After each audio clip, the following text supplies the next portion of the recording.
এই যে সিরিয়া নতুন করে স্বাধীন হলো, সাইয়েদনা কারাগারের দৃশ্য গোটা দুনিয়া দেখেছে। আরে কিসের আয়না ঘর, কিসের টর্চার সেল, কিসের রিমান্ড, এগুলো তো সব আমাদের চোখের সামনে। সাইয়েদনা কারাগারে এমন জুলুম করে, আমার তো মনে হয় আবু সাইদ আর গুয়ান্তানামো হার মানবে সামনে। সারা জীবন দেখে এসেছি প্রেস মেশিনে কাগজ ঢুকায়, কাগজ ছাপা হয়ে বের হয়। আল্লাহর বান্দার একটা জিন্দা মানুষ তো জিন্দা, ফাঁসি দিয়ে যাদেরকে হত্যা করেছে এদেরকে পর্যন্ত ঢুকায় দিতে মেশিনের ভেতর ঢুকতে দেরি, হাড্ডি গোশত চামড়া সব একেবারে থেতলে যেতে চূর্ণ বিচূর্ণ হয়ে নিচে গড়িয়ে পড়তে দেরি না। এরপর এটাকে একটা প্যাকেট করে এক জায়গায় আলাদা করে বজ্রের মতো ফেলে দিয়ে আসতো। ওদের কাছে এটা জাস্ট একটা বস্তা, একটা ময়লার টুকরা, কিন্তু এটাই একটা জীবন, একটা স্বপ্ন, একটা ভবিষ্যৎ, একটা পুরো পরিবারের আশার স্থল। এই নির্মম ভাবে এই যদি পুরো বিজয় আর কিছু অর্জিত নাও হয়, এই যে কয়েক হাজার মানুষ এতকাল পর নতুন খোলা আকাশ দেখতে পেরেছে। কেউ কেউ তো এমন সে জানেই না যে হাফেজ আল আসাদ মারা গেছে। এত বছর ধরে তার ছেলেদের শাসন করেছে, গত 11 বছরের বেশি সময় ধরে দেশে গৃহযুদ্ধ চলছে, এই হয়েছে সে হচ্ছে, কিছু জানেই না। রবাক, আরে কবে তার আব্বা মারা গেল, কবে এত কিছু হলো, তাহলে কি পরিমাণ তাদেরকে দুনিয়া থেকে বিচ্ছিন্ন করে রাখা হয়েছে। কেউ কেউ তো নিজের নামই ভুলে গেছে, তার নাম কি, তার বাড়ি কোথায়, সে আসলে কে, এতটুকু পরিমাণ সেন্স পর্যন্ত হারিয়ে ফেলেছে।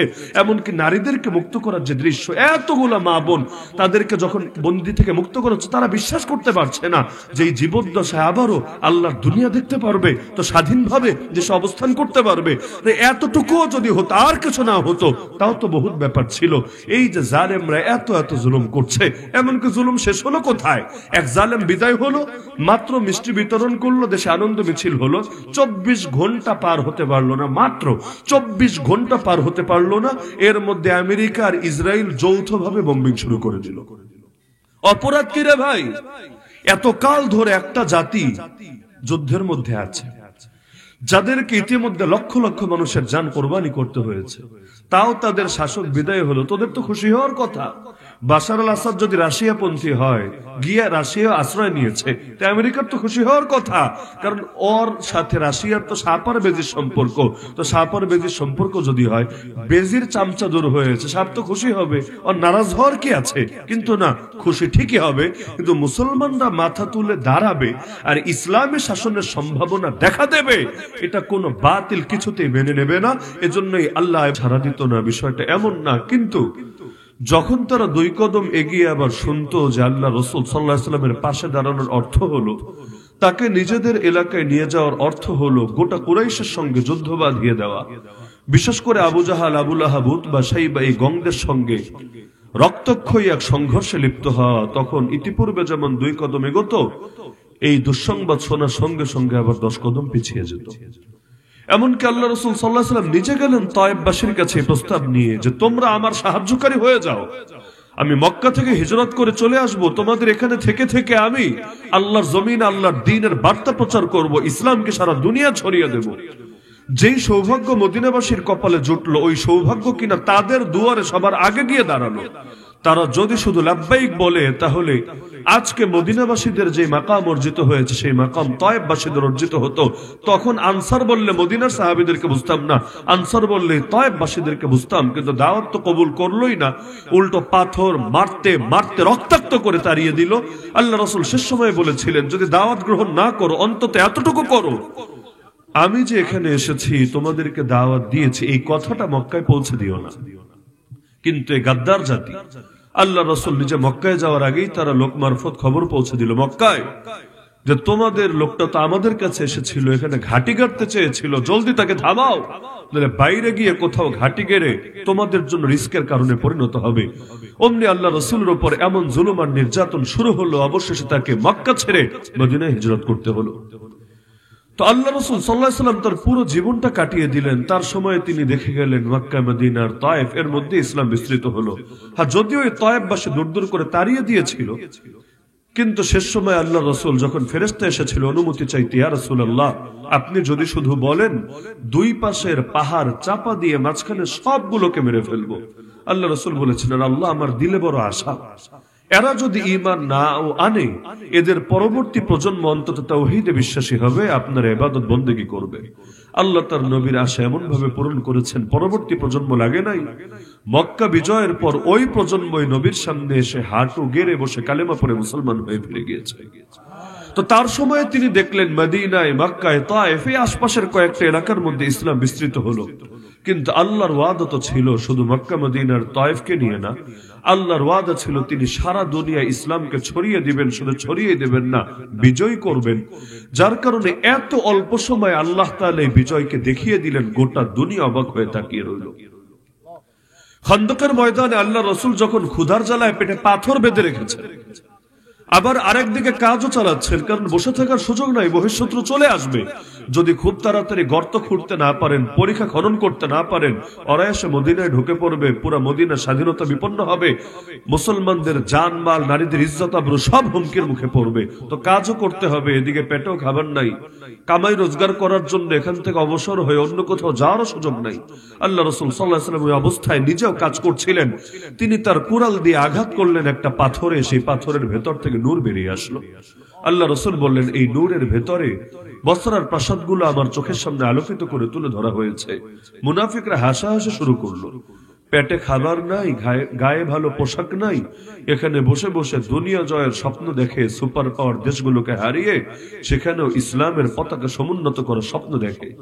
এমনকি ওরা এই কথা বলে বসলো, রাজানা ইলাল মাদিনা, আরে এবার যদি যুদ্ধটা শেষ করে খালি মদিনায় ফিরে যেতে পারি, লা ইউখরিজান্নাল আ'আজ্জু মিনহাল আযাল।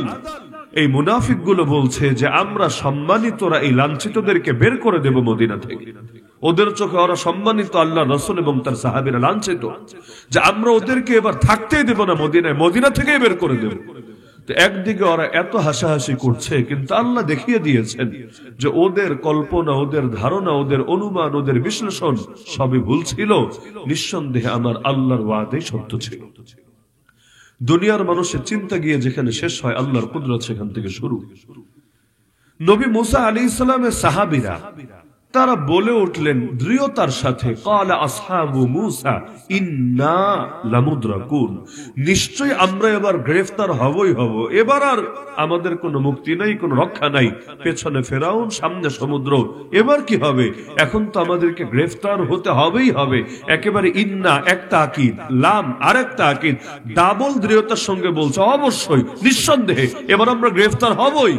নবী মুসা আলাইহিস সালাম তিনিও জানেন না এখনো পর্যন্ত যে আল্লাহ কিভাবে রক্ষা করবেন, কোন দিক দিয়ে, কোন সাইড দিয়ে রক্ষা করবেন, কিন্তু এটা জানেন ওয়াদা যেহেতু দিয়েছেন তিনি তার ওয়াদা পূরণ করবেনই করবেন। তিনি বলে উঠলেন, ক্বালা কাল্লা, আরে কিছুতেই হতে পারে না, কে বলেছে আমরা গ্রেফতার হব?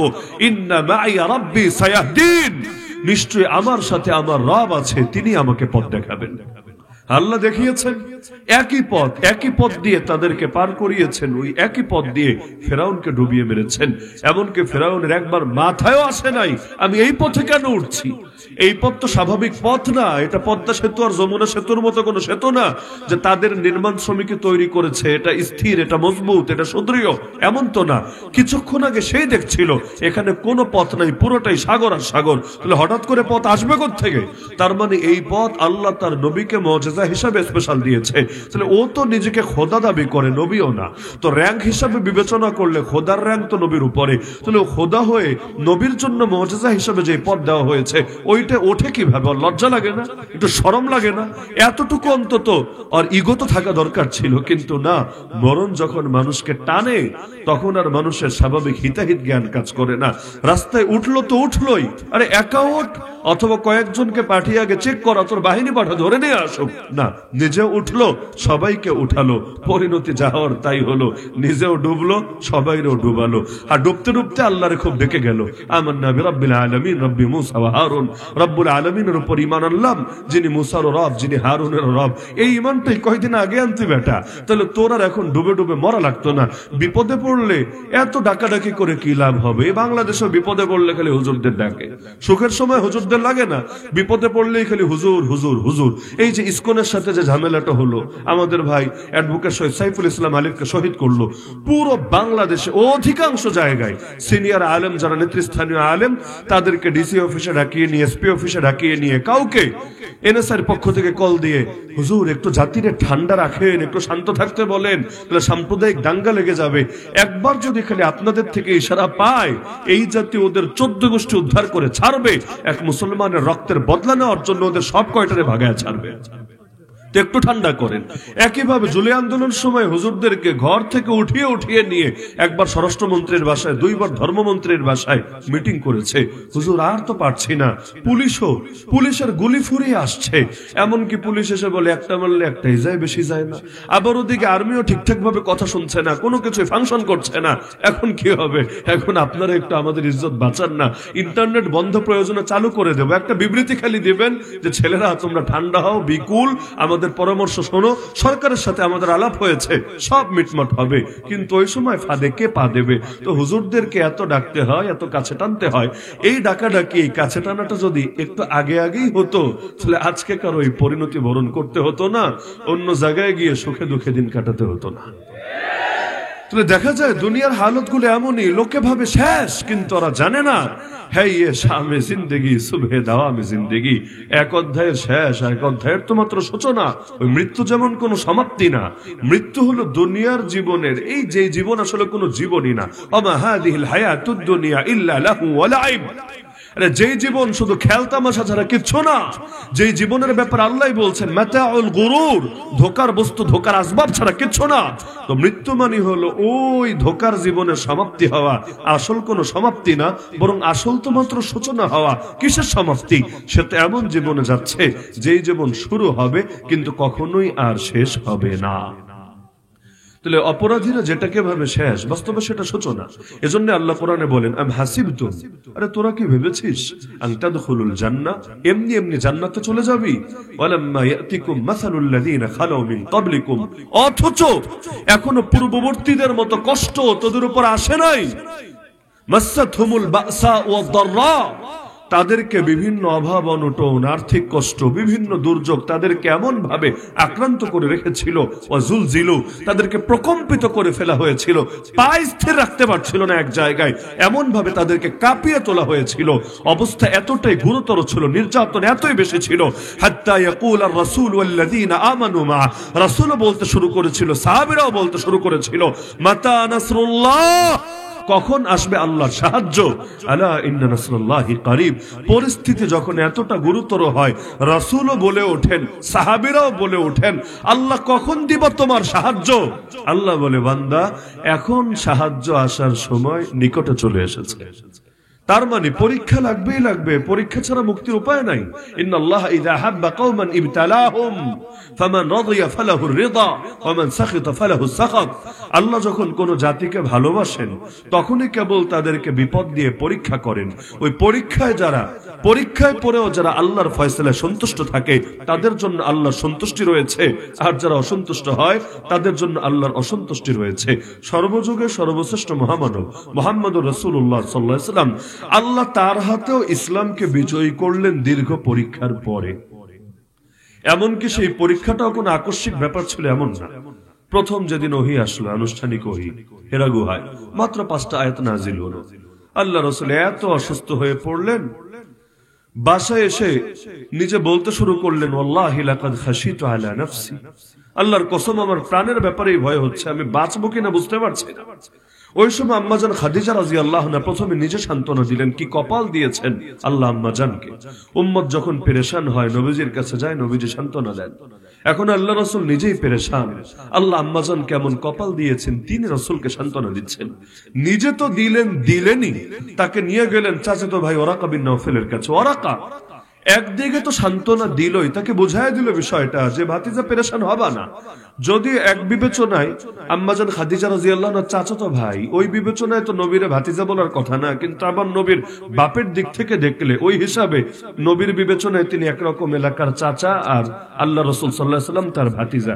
ওই বিবেচনায় তিনি ডাকলেন, ভাতিজা নতুন কেউ আসে নাই, ইন্নাহুন নামুস, তোমার কাছে যে এসেছে সে হলো জিবরিল, যে ইতিপূর্বে অন্যান্য নবীদের কাছে ওহী নিয়ে এসেছে।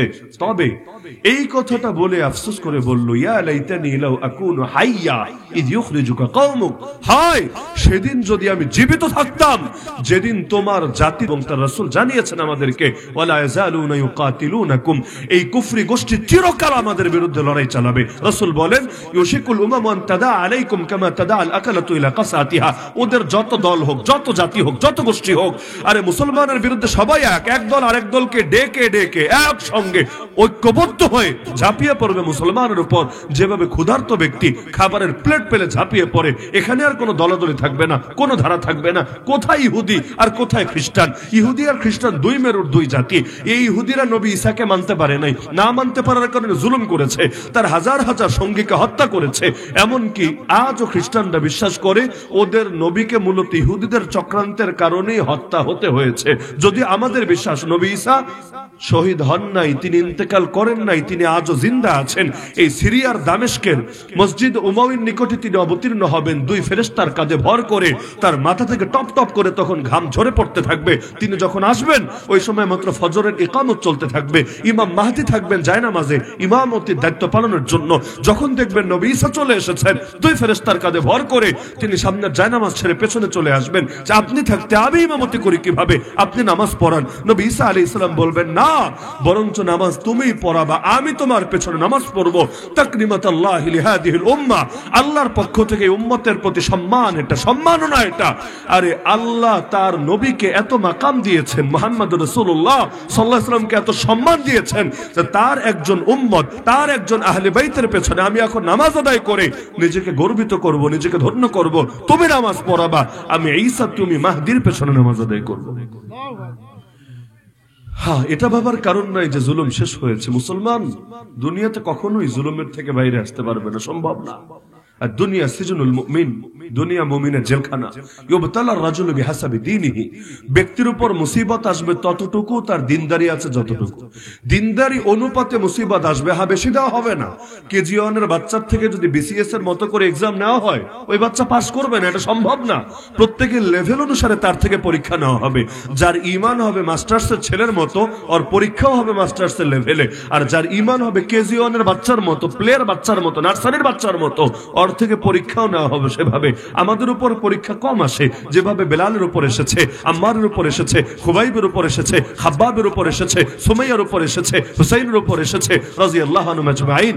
তার তুলনায় আমাদের উপর যে পরীক্ষা আসে, এগুলো কোনো ক্যাটাগরিতে পড়ে না। এটা এই কারণে না যে তাদের পাপ ছিল এজন্য আল্লাহর পাকড়াও এসেছে, আর আমরা সব করে উল্টে ফেলেছি এজন্য কোনো পাকড়াও আসে না। বরং উল্টা, তাদের ঈমান ছিল বড় মজবুত, এজন্য আল্লাহ পরীক্ষাও নিয়েছেন কঠিন করে, মর্যাদাও দিয়েছেন, পুরস্কারও দিয়েছেন অনেক বেশি করে। আর আমাদের ঈমানই কচু পাতার পানির মতো, আমাদেরকে যদি ওভাবে পরীক্ষায় ফেলেন, আদৌ একজন মুসলমান খুঁজে পাওয়া যাবে কিনা সন্দেহ আছে। এজন্য আল্লাহ তাআলা পরীক্ষাটাও সহজ করেছেন, অন্তত যাতে ঈমানটা নিয়ে বান্দা বাঁচতে পারে, ঈমানটা নিয়ে মরতে পারে, অত উপরে জান্নাতে না থেকে বাঁচা, যাতে নিজের কোন রকম জান্নাতে ঢোকাতে পারে। তাহলে দুনিয়ার অন্যদের চেতনা বলতে বলতে তো মুখে ফেনা তুলে ফেলি আমরা। ফিলিস্তিন, ফিলিস্তিন, সিরিয়া, সিরিয়া অবশ্যই দরকার আছে, আরো হাজারবার বলো দরকার। কিন্তু তারা যেই হক আদায় করতে পেরেছে মাজলুমানের শানে, আমরা কি করতে পেরেছি এক্ষেত্রে? আমাদের পাশে রোহিঙ্গারা তো আজও ফিরে যেতে পারে নাই নিজেদের দেশে। এত দশকের পর দশক ধরে জুলুম চলছে, আজও তো এই মুসলমানদের ভূমিটা স্বাধীন হয় নাই এক সেকেন্ডের জন্য। সেই 1757-তে বাংলা অঞ্চল থেকে যে ইসলামের পতন ঘটানো হলো, আজ 2024 শেষ হতে চলছে। 250 বছরের বেশি সময় হয়ে গেল, এক সেকেন্ডের জন্য ইসলাম প্রতিষ্ঠিত হয় না এই জমিনে। কাশ্মীরের মুসলমানদের সংকট চলছে 50 বছরের বেশি সময় ধরে, আজও পর্যন্ত এর কোনো কার্যকর সমাধান করা হয় নাই। এখন তো সাংবাদিকদেরও ঠিক মতো ঢুকতে দেয় না, এই পরিমাণ জুলুম করে। বিশ্ব মিডিয়া যাতে এটা না আসে, কোন আসলে ওরা নিজেদের মুখ দেখাতে পারবে না। তা আমরা আমাদের অঞ্চলের মাজলুমদের চোখের পানি তো মুছতে পারলাম না। 14 কোটি মুসলমান অন্তত থাকে যেই দেশে, কারণ মোট নাগরিক যদি ধরে 18 কোটি, মুসলমান আছে নাকি প্রায় 90%। প্রথম আলো তো লেখে প্রায় 90% মুসলমান, তাও সংখ্যাটা 14 কোটির বেশি হবে, তাও ধরলাম 14 কোটি ধরলাম। 14 কোটি মুসলমান থাকে যেই দেশে, ওই দেশে নাকি 1400 আলেমকে নিয়ে বছরের পর বছর নির্মম নির্যাতন করতে পারে। 14 কোটি মুসলমান থাকে যেই দেশে, ওই দেশে নাকি নবীরা গালিগালাজ করতে পারে। 14 কোটি মুসলমান থাকে যেই দেশে, ওই দেশে আজও নাকি পতিতলায় খোলা থাকে। 14 কোটি মুসলমান থেকে যেই দেশে, ওই দেশে নাকি মদের বারে লাইসেন্স দেওয়া হতে পারে। 14 কোটি মুসলমান থাকে যেই দেশে, আর ওই দেশের মধ্যে পর্যন্ত বেহায়াপনা বেলাল্লাপনা ব্যাপক করতে করতে শরীফরা পর্যন্ত শরীফা বানানোর ধান্দা করতে পারে। 14 কোটি মুসলমান থেকে যেই দেশে, ওই দেশে হিন্দুত্ববাদীরা প্রকাশ্যে দিনে দুপুরে ভিডিও ফুটেজ থাকে। এই রকম হালতে আমাদের ভাইদেরকে পিটিয়ে পিটিয়ে শহীদ করতে পারে। এত মুসলমান থাকার অর্থটা কি, এর সুবিধা কি? যেই সময় 313 ছিলাম, ওই সময় তো কুফরি শক্তি কোমর সোজা করে দাঁড়াতে পারে নাই, আর 14 কোটি হয়ে লাভটা হলো কি? সংখ্যায় তো বাড়লাম, কোয়ালিটি তো বাড়লো না। সংখ্যায় তো বাড়লাম, ইসলামের জন্য কিছু তো করতে পারলাম না। আমি আগে, ইসলাম পরেই হয়ে গেছে চেতনা। আর সাহাবীদের চেতনা ছিল ইসলাম আগে, আমি পরে, আমি বাঁচলে বাঁচবো, মরলে মরবো, কিন্তু আয়ান কুসুদ্দিন ওয়ানা হাই, আমি বেঁচে থাকতে ইসলামের মধ্যে এতটুকু ত্রুটি ঢুকবে হতেই পারে না। হাত থেকে খাবার পড়ে গেছে, খাবার উঠিয়ে খাবেন, লোকে বলছে আরে আরে এটা রাজার দরবার, এখানে পড়ে যাওয়া খাবার উঠায় খেলে লোকে বলবে ফকিন্নির পুত, জীবনে ভালো খাবারে চোখে দেখে নাই। চিৎকার করে বলছে আতরুকু সুন্নাত হাবিবি লিহাউলাইল হুমাকা, আরে 2 পয়সার গর্দব্যের জন্য আমি আমার হাবিব সাল্লাল্লাহু আলাইহি ওয়াসাল্লামের সুন্নাত ছেড়ে দেব নাকি? কে কি বললো আর না বললো তাতে কি আসে যায়? আমাকে তো আমার নবীজির সুন্নাত আঁকড়ে থাকতে হবে। তো আল্লাহ তাআলা পরীক্ষা নেন, এক এক জামানে এক এক ভাবে নেন। কখনো দিয়ে নেন, কখনো না দিয়ে নেন। কখনো শুকরিয়ার পরীক্ষা নেন, কখনো সবরের পরীক্ষা নেন। আল্লাহ নবীর মক্কা জিন্দেগি দেখেন, পুরোটাই সবরের পরীক্ষা। মাদানী জিন্দেগি দেখেন, বিশেষ করে মক্কা বিজয়ের পরে অনেকাংশে শুকরের পরীক্ষা। আবু হুরায়রা রাদিয়াল্লাহু আনহু একদিন কেঁদে ফেলছেন। কেন? তিনি বলেন আমি সে আবু হুরায়রা ক্ষুধার জালে অজ্ঞান হয়ে রাস্তার পাশে পড়ে থাকতাম, লোকে এসে দেখে ভাবতো মৃগী রোগী, মৃগী রোগী। আর আল্লাহ আজকে আমাকে আবু হুরায়রাকে এত দেওয়া দিয়েছে, আমি নাক মুছে যে রুমাল দিয়ে, সেটাও রেশমের তৈরি রুমাল। তো এক সময় কি ছিলাম আর আজ কি হয়ে গেলাম, আফসোস করতেন অনেক সাহাবী। জাহেরে আল্লাহ তো আমাদেরকে দুনিয়াতে অনেক কিছু দিয়ে দিলেন, না জানি এর জন্য আখিরাতের সওয়াব কমে যায়। কারণ আমাদের কোন সাথী দুনিয়া থেকে চলে গিয়েছে এমন ভাবে দুনিয়ার একটা নেয়ামত ভোগ করে যেতে পারে নাই। যেমন মুসআব বিন উমাইর রাদিয়াল্লাহু আনহু যেদিন ইসলাম গ্রহণ করেছেন, তার আগ পর্যন্ত আরবের সবচাইতে বিলাসী তরুণ, তার মতো দামি পোশাক, দামি বাহন, দামি সুগন্ধি দ্বিতীয় কেউ ব্যবহার করতে পারে নাই। কিন্তু যেদিন ইসলাম গ্রহণ করেছেন, ওই যে জুলুম শুরু হয়েছে, অবশেষে উহুদের ময়দানে যখন শহীদ হলেন, তাকে কাফনের কাপড় পরানোর মতো একটা কাপড়ের ব্যবস্থা হয় নাই। গায়ে যে জামা ছিল সেটা দিয়েও দাফন করা হয়েছে, কিন্তু সেটাই এতটা শর্ট ছিল, মাথা ঢাকলে পা খুলে যাচ্ছিল, পা ঢাকলে মাথা খুলে যাচ্ছিল। আল্লাহ নবীজি শেষ পর্যন্ত বললেন তোমরা আমার মুসাবের মাথাটাই ঢেকে দাও, পা খোলা থাক, পায়ের উপর ইযখির নামক ঘাস বিছায় দাও, কাপড় যেহেতু নাই কি বা করার আছে। এই মুসআব বিন উমাইর দুনিয়া থেকে চলে গেলেন, একখণ্ড সম্পূর্ণ কাফনের কাপড়ও তার সঙ্গে গেল না। তো সাহাবীরা আফসোস করতেন যে তার তো পুরো প্রতিদানই বাকি রয়ে গেছে আল্লাহর কাছে, আমরা তো অনেক কিছু পেলাম দুনিয়াতে না জানি, এর জন্য আমাদের আখিরাতের প্রতিদানটা হালকা হতে থাকে। বাস্তবতা এটাই, মুসলমান যতদিন দুনিয়াতে অভাবে ছিল, কষ্ট করেছিল, ততদিন পর্যন্ত গায়রুল্লাহ এবং বাতিল আর তাগুত পারে নাই তাদের গলায় গোলামির জিনজির পরাতে। কিন্তু যেই সময় দুনিয়া পেয়ে গেল, প্রিমিয়াম জীবনে অভ্যস্ত হলো, লাক্সারিয়াস লাইফে অভ্যস্ত হলো, ওই সময় আল্লাহর থেকে এমন ভাবে দূরে সরতে লাগলো, একটা বাড়ি রক্ষায়, একটা গাড়ি রক্ষায়, জীবনের কিছু সৌন্দর্য রক্ষায় আল্লাহর দিনকে পর্যন্ত কোরবান করে দিল। মূল ঝামেলাটা এখানে।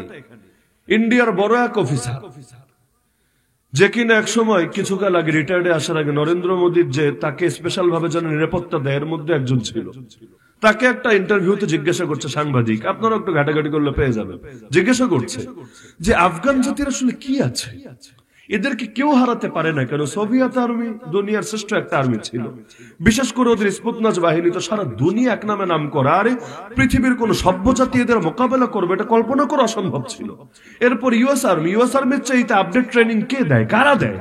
এদেরকে পর্যন্ত হারিয়ে ছাড়লো। শুধু এক ইউএস না, পুরো ন্যাটো জোট, পুরো পশ্চিমা জোটকে একেবারে 19 বছর নাকানি চুবানি খাইয়ে রেজাল্ট 0 নিয়ে তাদেরকে দেশ ছাড়তে বাধ্য করলো। কি আছে এদের ভেতরে? এদের ট্রেনিং কি ওদের চাইতেও বেশি, এদের পাওয়ার কি ওদের চাইতেও বেশি? এদের তো অ্যাটম পাওয়ারও নাই, আর এদের তো একটা জঙ্গি বিমানও নাই, একটা ফাইটারও নাই, ঠিকঠাক মতো ড্রোন নেই, আছে কি? এরা মোকাবিলা করে কিভাবে? জিজ্ঞাসা যারা করলো সে যে মুসলমান এমন না, সে একজন হিন্দু এবং নরেন্দ্র মোদীর নিরাপত্তার দায়িত্ব পালন করেছে, সে ইসলামের প্রতি টান নিয়ে জবাব দিবে বিষয়টা এমন না, সে তার জায়গা থেকে জবাব দিয়েছে। সে বলছে আসলে বিষয় হলো, উদাহরণ দিয়ে বোঝাচ্ছে যে আমি যখন ট্রেনিং করতাম, নিজের কথা বলছে, আমি যখন ট্রেনিং করতাম রাতে যদি আমাকে বলা হতো যে সকালে ঘুম থেকে উঠে তোমাকে 5 কিলো দৌড়াতে হবে, তাহলে আমার মেন্টালি প্রিপারেশন এভাবেই থাকতো। আমি সকালে উঠে যখন 5 কিলো দৌড়াতাম স্বাভাবিক লাগতো, কিন্তু এরপর যদি আমারে বলা হতো যে আরো 1 কিলো বেশি দৌড়াও, ওইটা আমার জন্য বেশ টাফ হয়ে যেত, শরীর ছেড়ে দিত। 5 কিলোর জন্য আমার শরীর মানসিক ভাবে প্রস্তুত ছিল, 5 কিলো পর্যন্ত শরীর সাপোর্ট দিত, কিন্তু 5 শেষ শরীরও এবার শিথিল হচ্ছে, ঢিল হচ্ছে, বাকিটা আমার কাছে বড় চাপ মনে হচ্ছে। আর বলছে যদি আমার রাতের বেলা বলে দেওয়া হতো না 20 কিলো দৌড়াতে হবে, আগামীকাল দৌড় 20 কিলো, তাহলে আমার মানসিক প্রস্তুতি 20 কিলোর জন্যই থাকতো। ঘুম থেকে উঠতাম, রেডি হয়ে ব্যাস 20 কিলো দৌড়াতাম, এইটা স্বাভাবিক লাগতো। এরপর যদি 21 কিলো দৌড়াতে বলে ওইটা আমার কাছে টাফ হয়ে যেত, শরীর ছেড়ে দিত, ওইটা বড় বড় কষ্ট হতো। তো বললো বড় একটা বিষয় হলো যে মানুষের দেহ পরিচালিত হয় তার মানসিকতার দ্বারা, মানসিক প্রস্তুতি যেমন হয় শরীরও সেটা বহন করে নেওয়া সহজ হয়। বললো আমরা যখন যুদ্ধ করি আমরা আগে ধারণা নেই, রেকি টেকি করে বিভিন্ন ভাবে যে আমাদের শত্রুদের প্রস্তুতি এইরকম এইরকম আমাদের মোকাবেলা করতে হবে, যদি এর চাইতে ভারী কিছু হয়ে যায় তাহলে তখন দেখা যায় মনোবলটা ভেঙে যায়। এই যে মাত্র 12 দিনে, তার কথার সাথে আমি অ্যাড করছি দুইটা উদাহরণ আর কি, এই যে মাত্র 12 দিনের মধ্যে বাশার আল আসাদের পতন ঘটলো, কিভাবে সম্ভব? 50 বছরের অধিক সময়ের রাজত্ব, একেবারে সে 1971 থেকে বাংলাদেশেও যেমন ওদেরও এমন, একেবারে শুরু হলো 2024, এত দীর্ঘকালের রাজত্ব মাত্র 12 দিনে কিভাবে শেষ হয়? এটা কি তাসের ঘর নাকি যে ধাক্কা একটা দিয়েছে আর মুহূর্তের মধ্যে ভেঙে পড়েছে? এটা তো সম্ভব না। কিভাবে হলো? বড় একটা কারণ হলো আর্মি তার সাহায্য পরিহার করেছিল। দামেস্কে ঢুকলো কিভাবে? কোন রকম উল্লেখযোগ্য প্রতিরোধ ছাড়াই। যদি প্রতিরোধ করতো তাও যে ঢুকতে পারতো না এমন না, হয়তো 2 দিন লাগতো, 4 দিন লাগতো, রক্তক্ষয়ী সংঘর্ষ হতো, অনেকে শহীদ হতো, কিচ্ছু হয় নাই। কেন? কারণ আর্মির মনোবল আগেই নষ্ট হয়েছে। একে তো দেখছে যে হারে তারা বিজয়ী হচ্ছে, বেশিক্ষণ টিকে থাকা যাবে না, এখন যতই লড়াই বেশি করবে অতই ওদের জন্য পরবর্তী পরিণতি ভয়ঙ্কর হবে। সরকার নয় তো সরকার প্রধান পালায়া যাবে, ওরা তো সবাই পালাতে পারবে না, ওদের পরিণতি কি হবে? আর 2 নম্বর কারণ ওরা দেখছে যে সরকারি রেজিম ইতিমধ্যে ব্যর্থ প্রমাণিত হয়েছে।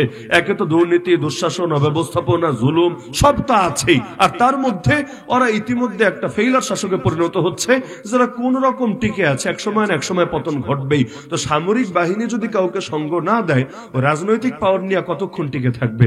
রাজনীতি টিকে থাকবে পাওয়ারের উপর ভর করে, যার পাওয়ার আছে তার পদের দাম আছে। আপনারা একদম সবচাইতে বড় পদ দিয়ে রাখবো, পাওয়ার দিব না, কি লাভ হবে? যেমন বাংলাদেশের প্রেসিডেন্ট পদটা, প্রেসিডেন্ট পদ তো সবচাইতে বড় পদ, প্রধানমন্ত্রীও তার সামনে কিচ্ছু না, সবচাইতে বড় পদ। আমেরিকা চালায় কে? প্রেসিডেন্টই তো চালায়, প্রেসিডেন্সিয়াল ডেমোক্রেসি তো সেখানে। কিন্তু এই জাতীয় দেশে প্রেসিডেন্টের কতটুকু দাম আছে?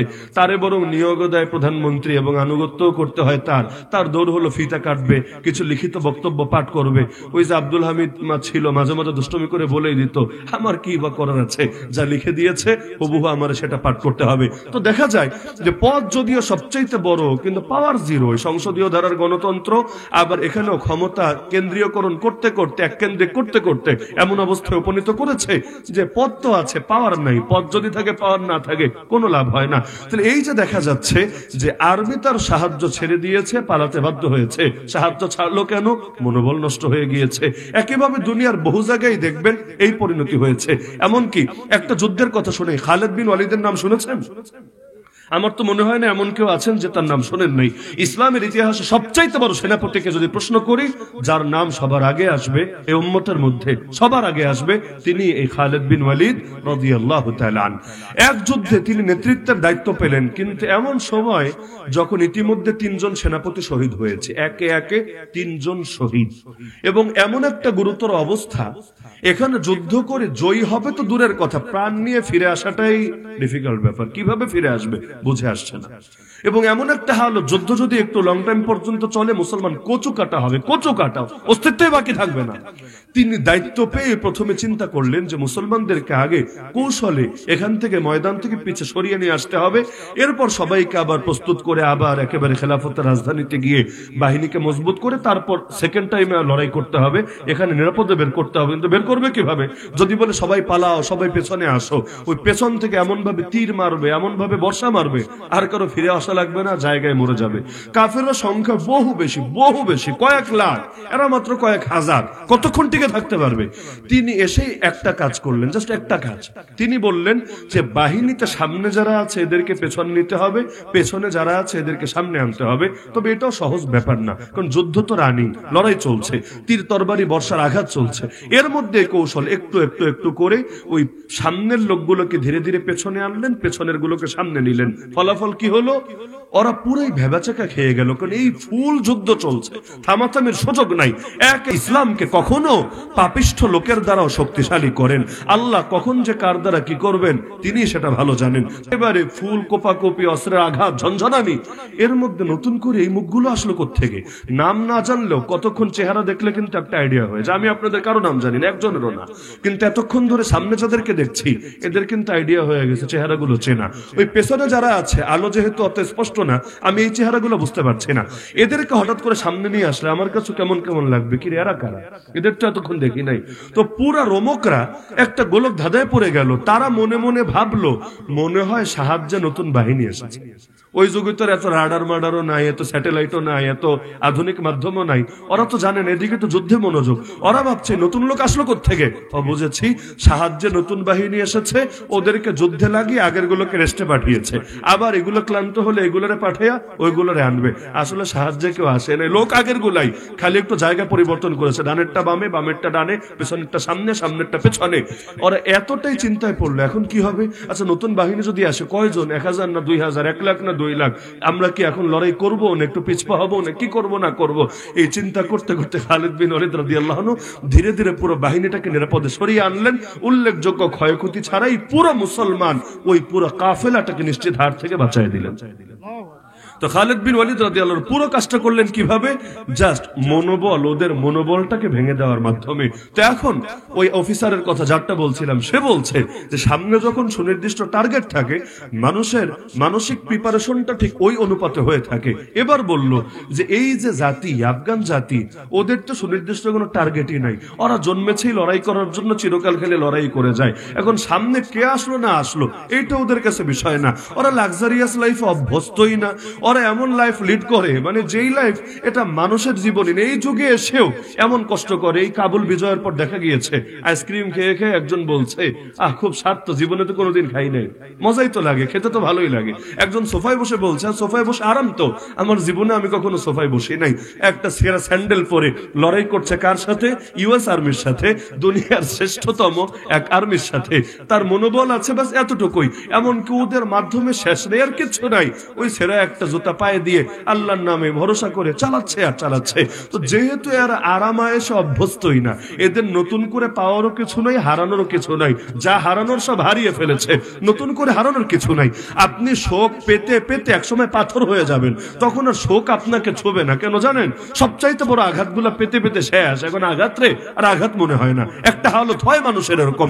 তো এখন যেহেতু তারা অভ্যস্ত হয়ে গেছে এটাতে, তাদের সামনে যেই আসুক এটা তাদের কাছে পাত্তা পায় না। পিঁপড়া আসলেও যা, হাতি আসলেও তা, রাশিয়ান আর্মি আসলেও লড়াই, আবার ইউএস আর্মি আসলেও লড়াই। কেন? কয়েকশো বছর ধরে এরা লড়াই করছে, কয়েকশো বছর ধরে ওই ব্রিটিশের সাথে লড়াই, এর আগে গৃহযুদ্ধ, এর আগে এভাবে দেখলে দেখলে দেখবেন ওই মুয়াবিয়া রাদিয়াল্লাহু আনহু জামানা থেকে আজ পর্যন্ত 1 শতাব্দী এমন খালি যায় নাই যে শতাব্দীতে আফগান জাতিকে লড়াই করতে হয় নাই। অল টাইম লড়াইয়ের উপর, আর আমরা অল টাইম আরামের উপর। তো দুই জাতির চিন্তা চেতনা একইভাবে হবে। এখনো আন্দোলন করলে দেখবেন বাংলাদেশে মিডিল ক্লাসকে কম পাওয়া যায়। একটা শ্রেণী আছে এমন যাদের ঢাকা শহরে একটা ফ্ল্যাট আছে, একটা কোন রকম গাড়ি আছে, আর একটা চাকরি আছে। ওদের কাছে এই গাড়িটা, এই বাড়িটা আর এই চাকরিটাই সবকিছুর মূল। এমনকি রাস্তায় আন্দোলন হলে ওদের মেজাজ গরম হয়। আন্দোলন যে জন্যই হোক, যত যৌক্তিক হোক, কেন আজকে আমার অফিসটা মিস হবে, আজকে 1000 টাকা আমার মিস হবে, ওর কাছে ওর এতটুকুই মূল। এরপর দেশ থাকলো নাকি গোল্লায় গেল এটা ওর কাছে মুখ্য বিষয় না।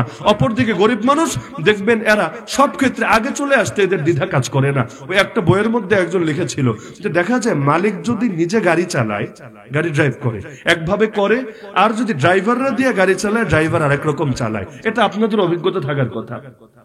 নিজে চালালে দেখবেন এমন সতর্কভাবে চালাচ্ছে, গতিও কম, দেখে শুনে আস্তে আস্তে অতিক্রম করছে। আর ড্রাইভার যদি হয় একেবারে ঝড়ের গতিতে 4G 5G, মানে মাঝে মাঝে মালিকের একেবারে পিত্ত চমকে ওঠে, কাহিনী কি এভাবে শ্যাও করে ঢুকে যাচ্ছে, কাহিনী কি? কাহিনী হলো মানসিক ব্যাপার স্যাপার। মানুষের মানসিক অবস্থা যেমন হয় তার বাহ্যিক অবস্থাটাও তেমন হয়। তো মুসলমান যখন গরিব ছিল, মানসিক অবস্থা এমন ছিল, আমাকে লড়তে হবে আল্লাহর আদেশ পালন করার জন্য। সামনে কে আসলো না আসলো দেখার বিষয় না, বিজয়ের মালিক আমি না, বিজয়ের মালিক আল্লাহ। আল্লাহ চাইলে বিজয় দিবেন, আল্লাহ বিজয় দিলেও খুশি, আল্লাহ শাহাদাত দিলে আরো বেশি খুশি। ইম্মা নাসর ইম্মা শাহাদা। বাস লড়াই করতো। খালিদ বিন ওয়ালিদ এক বাহিনী নিয়ে গেলেন, খ্রিস্টান বাদশার বিরুদ্ধে লড়াই হবে। রুস্তম খ্রিস্টানদের সেনাপতি, সে বলল, কি রে খালিদ বিন ওয়ালিদ, কি নিয়ে আসলে? এগুলো কি ডাকাত দল? এই কয়জন নিয়ে এত লাখ লাখ মানুষের সাথে যুদ্ধ হয়, ব্যাপার কি? তোমরা কি সুইসাইড করতে এসেছো, যুদ্ধ করতে এসেছো? একটু ক্লিয়ার করো তো। খালিদ বিন ওয়ালিদ বললেন, আমার সাথী ভাইদেরকে দেখতে কম বলেই ধোঁকা খায়ও না। তোমাদের প্রতিটা সঙ্গী ময়দানে নামবে বাঁচার জন্য, আমার প্রতিটা মুজাহিদ ভাই ময়দানে নামবে শাহাদাতের সুধা পান করার জন্য। তো যেই জাতি মরতে নেমেছে আর যেই জাতি বাঁচার জন্য, বেতনের জন্য, চাকরির জন্য, প্রমোশনের জন্য নেমেছে, দুই জাতির মনোবল এক হবে কিভাবে? খালি লেগেই দেখো না, অবশেষে পরিণতি গোটা দুনিয়া দেখেছে। যখন আমেরিকা আক্রমণ করলো আফগানে, তখন আমিরুল মুমিনিন খলিফাতুল্লাহ ফিল আরদ আল মুল্লা মুহাম্মদ ওমর বলেছিলেন যে আল্লাহ একটা ওয়াদা দিয়েছেন আমাদেরকে, আর জর্জ ডব্লিউ বুশ তখন ছিল ক্ষমতায়, ও ওয়াদা দিয়েছে আরেকটা আমাদেরকে। জর্জ ডব্লিউ বুশ বলেছে 3 দিনের মধ্যে আমাদের দেশ, আমাদের রাজধানীর পতন ঘটাবে, আমাকে ধরে ওয়াশিংটনে হাজির করবে। আর আল্লাহ ওয়াদা দিয়েছেন আমরা যদি হক হই, ইমানদার হই, নেক আমলকারী হই, আল্লাহ আমাদেরকে বিজয় করবে। শীঘ্রই আমরা দেখব আল্লাহর ওয়াদা সত্য নাকি জর্জ ডব্লিউ বুশের ওয়াদা সত্য। আলহামদুলিল্লাহ, নিজে দেখে যেতে পারেন নাই, কিন্তু আপনারা দেখেছেন, 700 কোটি মানুষ দেখেছে, আসমান জমিন দেখেছে। কিয়ামত পর্যন্ত ইতিহাস স্বর্ণের অক্ষরে লেখা থাকবে আল্লাহর ওয়াদাই সত্য, জর্জ ডব্লিউ বুশের ওয়াদা, বারাক ওবামার ওয়াদা, ট্রাম্পের ওয়াদা, ওদের সবার ওয়াদা মিথ্যা। তাহলে তাকবীর, নারায়ে তাকবীর, দিন ইসলাম, দিন ইসলাম, দিন ইসলামের শত্রুরা হুঁশিয়ার সাবধান, ইসকনের দালালেরা, আল কুরআনের আলো, সাউতুল হেরা মাদ্রাসা, নারায়ে তাকবীর। তো ইসলাম যেহেতু দিয়েছেন আল্লাহ, হেফাজত করবেন আল্লাহ, বিজয়ও করবেন আল্লাহ, পৃথিবীর পরতে পরতে পৌঁছাবেন আল্লাহ। আল্লাহ রাসূল কবে এসেছিলেন মংলাবাজার? কবে এসেছিলেন সিলেট? কবে এসেছিলেন বাংলাদেশ? কিন্তু আল্লাহ চেয়েছিলেন এই ইসলাম এই সিলেটেও পৌঁছবে, সারা দুনিয়া পৌঁছবে। তো যার কারণে আজ ঠিকই পৌঁছেছে আলহামদুলিল্লাহ। আমাদের চারদিকে দেখবেন মুশরিক আর মুশরিক। বাংলাদেশের চারদিকে তাকান না, দেখবেন অধিকাংশ খালি মুশরিক আর মুশরিক আর মুশরিক। মাঝখানে এত মুসলমান, 90% মুসলমান, কিভাবে সম্ভব? যদি এমন হতো আস্তে আস্তে আস্তে একেবারে মক্কা মদিনা থেকে আসতে রাস্তায় সব মুসলমান হয়েছে, সিরিয়ালে আমরাও হয়েছি, একটা ব্যাপার স্যাপার ছিল। আমাদেরও 14 পুরুষ ঘাটেন, দেখবেন অনেকের 6ষ্ঠ পুরুষ, 7ম পুরুষ, 8ম পুরুষে গেলে মুসলমান নাই, অন্য ধর্মের লোক। আল্লাহ আপনারে মুসলমান বানিয়েছেন, শুধু মুসলমান না, ইসলামের টুকটাক খেদমতের তৌফিক দিয়েছেন। তো সবটা আল্লাহই করবেন, কাকে দিয়ে কি করাবেন তিনি ভালো জানেন। আল্লাহ কারে যে জামানার মোহাম্মদ বিন কাসেম বানাবেন, কারে সুলতান মাহমুদ গজনবী বানাবেন, আমাদের এগুলো নিয়ে চিন্তা করা কাজ না। আমাদের কাজ আল্লাহর ওয়াদার উপর ইয়াকিন রেখে আল্লাহ রাসূলের দেখানো পথে চলতে থাকা। দুনিয়া নিয়ে চিন্তা করে লাভ নাই, কপালে যা আছে তাই হবে। দুনিয়ায় জিতলেও লাভ, দুনিয়ায় হারলেও লাভ, কিন্তু আসল জায়গায় হারার কোনো সুযোগ নাই, সেখানে বিজয়ী হতে হবেই হবে। দুনিয়া শকরের পরীক্ষা দিলেও টিকে থাকতে হবে, সবরের পরীক্ষা দিলেও টিকে থাকতে হবে। এই যে সিরিয়া মনে হচ্ছে বিজয়ী হয়েছে, আসলে কিছু হয় নাই, এখনো চূড়ান্ত ধাপ বাকি আছে, মাত্র তো শুরু হলো। গৃহযুদ্ধ লাগার সমূহ আশঙ্কা আছে, গ্রুপ একটা না বহু গ্রুপ লড়াই করেছে। এখন কে কার নেতৃত্ব মানবে? যদি মেনে নেয় আলহামদুলিল্লাহ, না হলে গৃহযুদ্ধের আশঙ্কা আছে। ইসরায়েল, ওর পাশেই তো এই দেশ, ছেড়ে দিবে না এত সহজে, কারণ ওর পাশে আরেক মুসলমান দেশ থাকবে আর ও বসে আরামে ঘুমাবে, কিভাবে সম্ভব? এই যে লড়াই শুরু করেছে, কয়দিন চালাবে আল্লাহ ভালো জানে।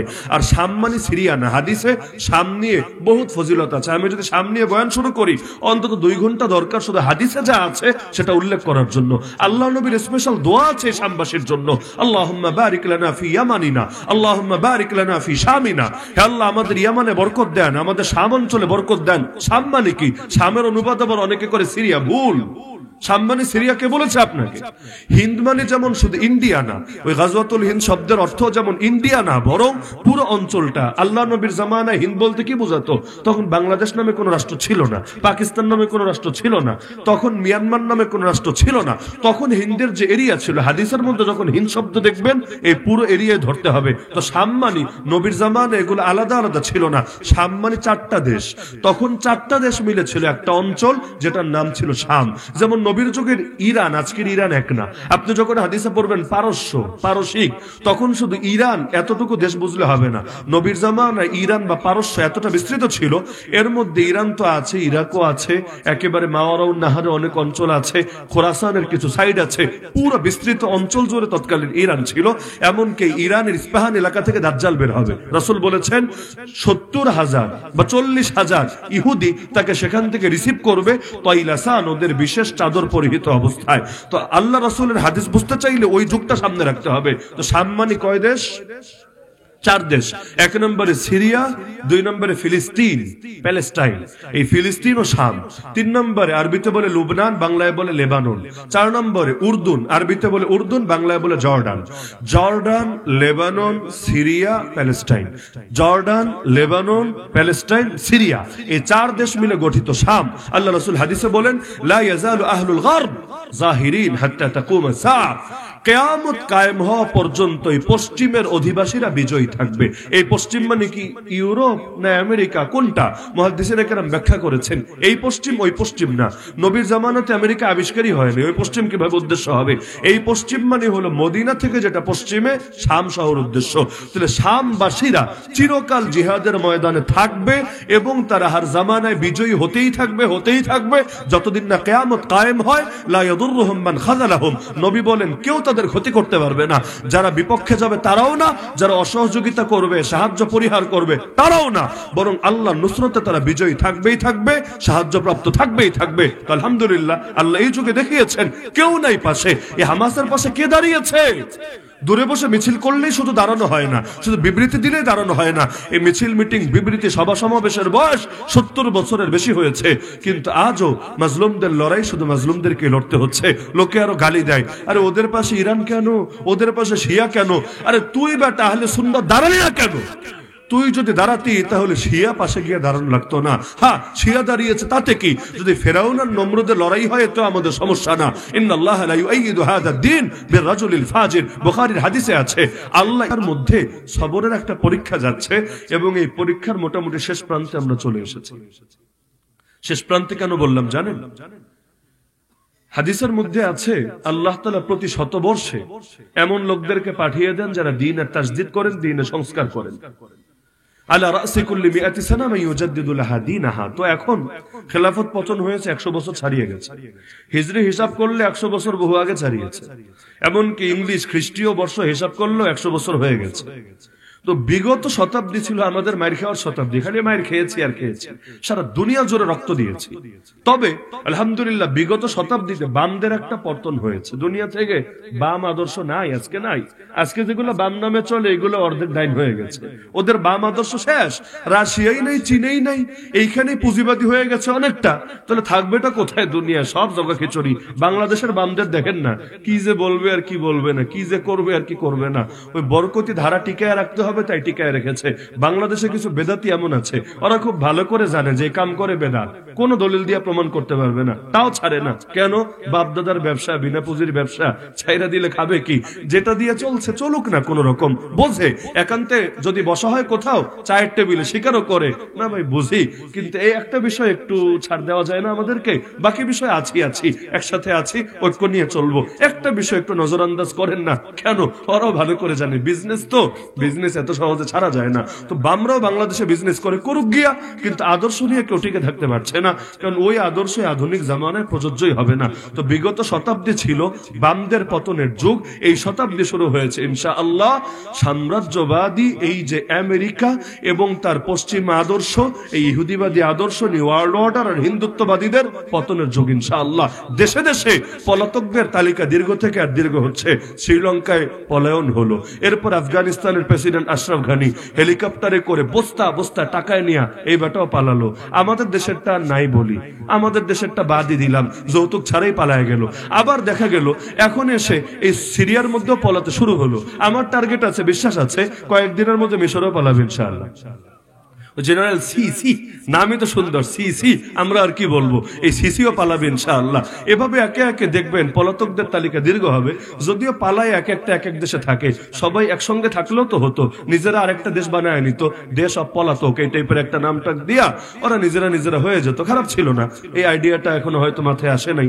তো এখন যাই হোক, এই শতাব্দী জালেমদের পলায়নের যুগ, এই শতাব্দী মাজলুমানের জাগরণের যুগ। তাহলে সুতরাং এখন কি আমাদের বসে থাকা উচিত, না প্রত্যেকের নিজের সাধ্য অনুসারে দ্বীনের জন্য সর্বোচ্চটুকু করা উচিত? এখন তো অন্তত ইয়াকিন হয়েছে বিজয় আসলে আল্লাহরই হাতে, আল্লাহরই হাতে। আল্লাহ বিজয় দিবেন যদি বান্দা হক পথে থাকে, সরল সত্য পথে থাকে, আল্লাহর ওয়াদার উপর ইয়াকিন রেখে নবীর দেখানো তরিকায় চলে। সুতরাং আমাদের ডাইনে বামে সামনে পেছনে তাকানোর এত দরকার নাই। গায়রুল্লাহরে ভয় করে আল্লাহর বিধান ছাড়ার কোনো দরকার নাই। না আমেরিকার হাতে বিজয়, না মোদির হাতে বিজয়, না ইসরায়েলের হাতে বিজয়। বিজয়ের মালিক একজন, তিনি কে? আল্লাহ। সুতরাং আসেন প্রত্যেকে নিজের সাধ্যের সর্বোচ্চটুকু দিয়ে আল্লাহর দ্বীনের জন্য কিছু করার চেষ্টা করি। নিজের জান, নিজের মাল, নিজের সবকিছু দিয়ে এতটুকু সম্বল অন্তত অর্জন করি যেটা কিয়ামতের দিন আল্লাহকে দেখাতে পারবো। আল্লাহ, যদি এমন নামাজ পড়তে পারি নাই যেটা তোমাকে দেখানোর মতো, এমন ইবাদত করতে পারি নাই যেটা তোমার সামনে হাজির করার মতো, কিন্তু দেখো আমার গায়ের এই দাগগুলো তোমার দ্বীনের জন্য এসেছে, আমাকে তোমার দ্বীনের জন্য কোরবানি দিতে হয়েছে। আল্লাহ যদি ওসিলায় মাফ করে, আলহামদুলিল্লাহ, সুম্মা আলহামদুলিল্লাহ, এটাই আমাদের জন্য বড় কিছু হবে। যার সাথে যার মহব্বত, তার সাথে তার কিয়ামত। আর যদি এমন হয় আমরাও কোরবানি দিতে দিতে আমাদের হাসরটাও হয় বেলালের সাথে, আমাদের হাসরটাও হুসাইনের সাথে, আমাদের হাসরটাও হয় মাজলুম নবীর সাথে, আলহামদুলিল্লাহ। এর চাইতে জীবনে আর বড় পাওয়ার কি আছে? এতটুকু পেলেই চলবে, আলহামদুলিল্লাহ। সুতরাং দ্বীনের জন্য সর্বোচ্চ কোরবানি দিতে রাজি আছেন তো ইনশাআল্লাহ? রাজি আছেন তো ইনশাআল্লাহ? তা আমি এখন একটা মিনিট সময় নিব আপনাদের থেকে, কেউ ওঠাউঠি করবেন না।